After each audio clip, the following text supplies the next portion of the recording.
Lakini kwa story yangu kibao, nenda pale TikTok andika Binti Sayuni kwa burudani nyingi unakuwa unazipata pale, lakini pia kimbilia pale Instagram andika Binti Sayuni 255.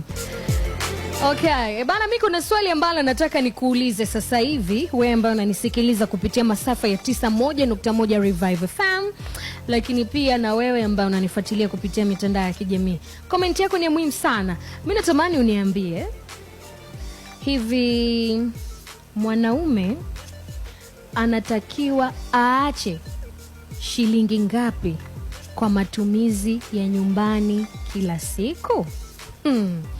Mwanaume anatakiwa aache shilingi ngapi kwa matumizi ya nyumbani kila siku?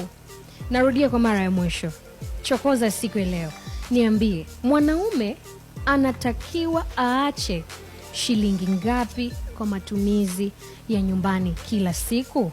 Ukiona nipigie simu yako kwa wewe mwanaume ambaye unanisikiliza sasa hivi, au unanitumia message yako ama unadondosha comment yako, niambie kwanza wewe una tabia kuacha shilingi ngapi kwa matumizi yako nyumbani?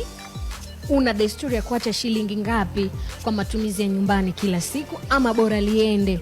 Na je, mwanaume kama mwanaume anatakiwa aache shilingi ngapi kwa matumizi ya nyumbani?